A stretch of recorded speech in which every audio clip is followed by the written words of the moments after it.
আসসালামু আলাইকুম। আজকের এই ভিডিওতে আমি বড়দের জন্য নাইরা জামা কাটিং করা একেবারে পানির মতো সহজ নিয়মে দেখাবো। আজকের এই ভিডিওটি দেখে আপনারা খুব সহজেই জামা কাটিং করার পদ্ধতি শিখতে পারবেন। আর আপনি যদি আমার এই চ্যানেলে নতুন এসে থাকেন তাহলে অবশ্যই চ্যানেলটি সাবস্ক্রাইব করবেন পরবর্তীতে সব ভিডিও দেখার জন্য। চলুন শুরু করা যাক। সর্বপ্রথম ফিতা দিয়ে মেপে দেখব এখানে কতটুকু কাপড় আছে। 36 ইঞ্চিতে 1 গজ, 2 গজ, 3 গজ,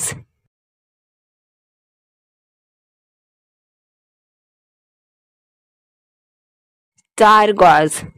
এখানে মোট 4 গজ কাপড় আছে। কাপড়ের লম্বা ভাবে একটা ভাঁজ দিয়ে নিচ্ছি। এখন ভাঁজ করার পর 2 পার্ট হলো। প্রথমে নায়রার বডির কাপড় কাটিং করব। বডি 46 ইঞ্চি, তার অর্ধেক 23 ইঞ্চি। এই হলো ফিতা 46 ইঞ্চি। এই 46 ইঞ্চি বরাবর ফিতা মাঝখান দিয়ে একটা ভাঁজ দিয়ে নেব। তারপর পয়েন্ট করব, কারণ কাপড়েরও এখানে 2টা পার্ট করা আছে। সেলাইয়ের সাইডের এক্সট্রা কাপড় 2 ইঞ্চি পয়েন্ট করে নিলাম। 2 ইঞ্চি পয়েন্ট করা এখান থেকে ফিতা ধরে বডি পয়েন্ট করব। এখানে বডি পয়েন্ট করার পর আবার এখানে 2 ইঞ্চি পয়েন্ট করে নেব। পয়েন্ট করা এক্সট্রা কাপড়ের উপর দিয়ে দাগ টেনে কাটিং করে নেব। এটি হলো বডির কাপড়। এখন বডির শেষথার ঝুল পয়েন্ট করব। শেষথার ঝুল 17.5 ইঞ্চি আর 1 ইঞ্চি এক্সট্রা কাপড় বেশি পয়েন্ট করে নেব। শেষথার ঝুল পয়েন্ট করার পর বেশি কাপড়টুকু কাটিং করে বাদ দিয়ে দেব। গাউন বা নায়রা জামার জন্য শেষথার ঝুল কম বেশি হলে জামার জন্য খারাপ দেখায়। 46 ইঞ্চি জামার ঝুল হিসাবে এখানে জামার শেষথার ঝুল 17.5 ইঞ্চি ঠিক আছে। 2 পাটের কাপড়টি মাঝখান দিয়ে আরেকটি ভাঁজ দিয়ে 4 পাট করে নিলাম। এটি হলো কাপড়ের খোলা সাইড। উভয় পাটের জন্য গলার চওড়া 2.5 ইঞ্চি পয়েন্ট করে নিলাম। আর পিছনের পাটের গলার ডিপ 4 ইঞ্চি পয়েন্ট করে নিলাম। বক্স আকারে কেটে রাউন্ড করে নিচ্ছি। পুটের চওড়া 4 ইঞ্চি পয়েন্ট করে নিলাম। মোহরা শেপের ডিপ 7 ইঞ্চি পয়েন্ট করে নিলাম। মোহরা শেপের এখানে বক্স আকারে কেটে নিলাম। রাউন্ডের চওড়া 1.5 ইঞ্চি পয়েন্ট করে নিয়ে রাউন্ড করে নিচ্ছি। এখন গলার ডিপ আর মোহরা শেপের ডিপ কাটিং করে নিচ্ছি। পুটের এখানে কাটিং করে সামনে পিছনে 2 পাট আলাদা করে নিচ্ছি। বডির ঝুলের এখানে রাউন্ড করব। শুধু খোলা সাইডে 1 ইঞ্চি পয়েন্ট করব। আর আমার মতো এইভাবে রাউন্ড করে নিয়ে কাটিং করে নিতে হবে।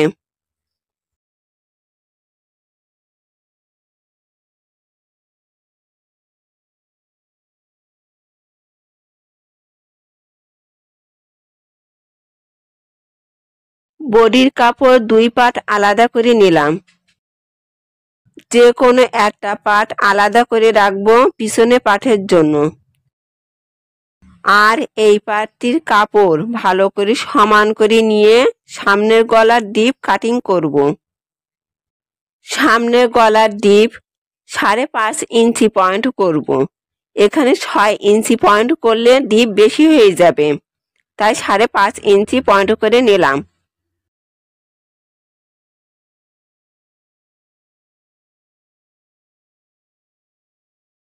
গলার এখানে ডিজাইনের জন্য আবার এখানে 1.5 ইঞ্চি পয়েন্ট করব। এখানেও রাউন্ড করে নিতে হবে। রাউন্ড পয়েন্ট করে নিয়ে কাটিং করে নিচ্ছি।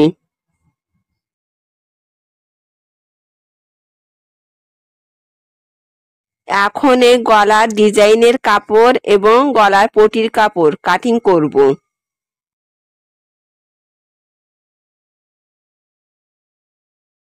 হাতার মোহরা শেপের বাদ পড়া কাপড় দিয়ে গলার পটি কাটিং করব। জামার পিছনে গলার ডিপ 4 ইঞ্চি। পটির কাপড়টি মাঝখান দিয়ে ভাঁজ করে 2 পাট করে নিয়েছি।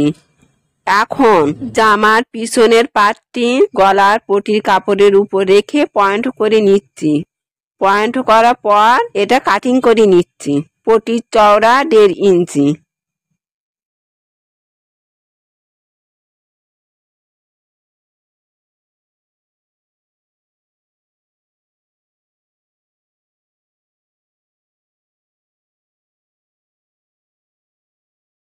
এবার সামনের গলার পটি কাটিং করব ডিজাইনের কাপড় সহ। কাপড়টি মেলে নিয়ে তারপর আড়াআড়িভাবে পয়েন্ট করব।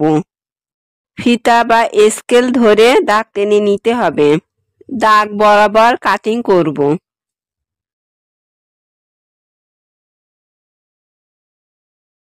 পটির কাপড় সেলাই করার সময় ঠিক এইভাবে সেলাই করব। এই কাটিং কাপড়গুলোর চওড়া একই রকম হবে।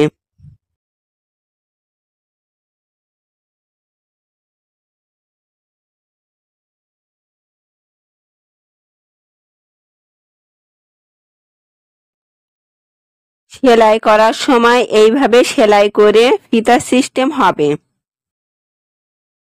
এই কাপড়টি দিয়ে ফিতার ফুল কাটিং করব। কাপড় ভাঁজ করার নিয়ম। ভাঁজ করার পর কাটিং করে নিচ্ছি। এই 4টি ফুলের কাপড় কাটিং ছাড়াও আমাদের আরও ফুলের কাপড় কাটিং করে নিতে হবে। এখন জামার হাতা কাটিং করব। জামার হাতা কাটিং করার জন্য কাপড় ভাঁজ করার নিয়ম। হাতার লম্বা 20 ইঞ্চি হবে আর 2 ইঞ্চি এক্সট্রা কাপড়, মোট 22 ইঞ্চি পয়েন্ট করে নিলাম। এই পয়েন্ট করা বরাবর কাটিং করে কাপড়টি আলাদা করে নেব। এই 2 পাটের কাপড়টি মাঝখান দিয়ে আরো একটি ভাঁজ দেব। মোট 4 পাট হলো। এটি হলো ভাঁজ করা কাপড়ের খোলা সাইড। কাপড়ের এই খোলা সাইডে এখানে 3.5 ইঞ্চি পয়েন্ট করে নেব। তারপর এইভাবে ফিতা ধরে কোনাকুনিভাবে একটা দাগ দেব। হাত দিয়ে এইভাবে হাতার মোহরা শেপ পয়েন্ট করে নিতে হবে।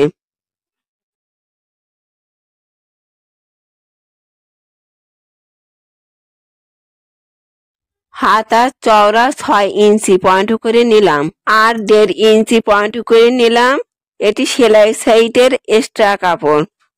যেভাবে দাগ টেনে পয়েন্ট করা ঠিক সেইভাবে কাটিং করব। এই হলো 2টি হাতা কাটিং। হাতার কাপড় কাটিং করার পর এখন নায়রা জামার কুচি বা গাউনের ঘের কাটিং করব। কাপড়ের 2 কোণা এক জায়গা করে নিয়ে এইভাবে ভাঁজ করে নিয়ে পয়েন্ট করে নিলাম। যে পয়েন্ট করে নিয়েছি সেই পয়েন্টের চওড়া 3 ইঞ্চি। এই কাপড় কাটিং করে নিচ্ছি। এই কাপড় দিয়ে ফিতা হবে।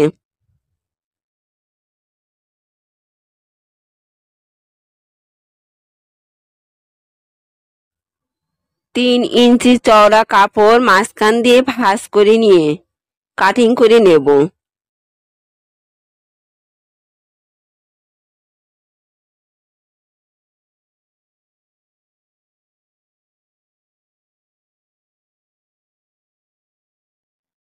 এই কাটিং করা কাপড় 2টি ফিতা তৈরি করব।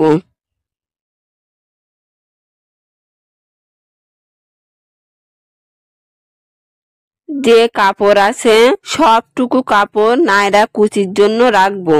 নায়রা কুচিগুলো ঘন করে দেব। কাপড়ের 2 পাট সমান করে নিচ্ছি। সমান করার পর মাঝখান দিয়ে কাটিং করে নেব।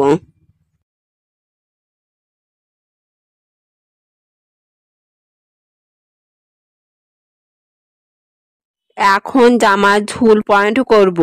জামার ঝুল পয়েন্ট করার জন্য প্রথমে শেষথার ঝুল 17.5 ইঞ্চি ফিতার থেকে বাদ দিয়ে গাউনের কাপড়ের এখানে পয়েন্ট করতে হবে। ঝুল 50 ইঞ্চি আর মুড়িয়ে সেলাই করার জন্য এক্সট্রা কাপড় মোট 52 ইঞ্চি পয়েন্ট করে নিলাম।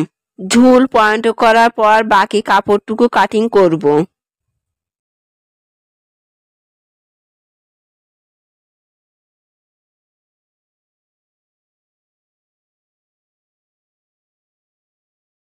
এই 2 পাট কাপড় হলো নায়রা জামার কুচির কাপড়।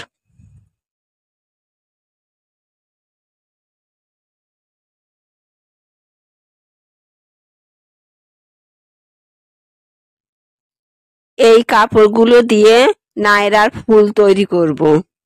নায়রা জামার ফুল যদি 3টা করে ফুল দেই তাহলে মোট 12টি ফুলের দরকার।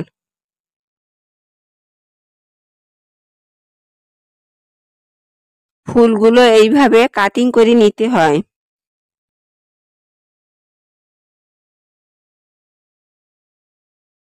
এই ছিল সবথেকে সহজে নায়রা জামা কাটিং করা। ভিডিওটি দেখে যদি আপনাদের সহজ মনে হয় তাহলে অবশ্যই লাইক, শেয়ার, সাবস্ক্রাইব করবেন। আল্লাহ হাফেজ।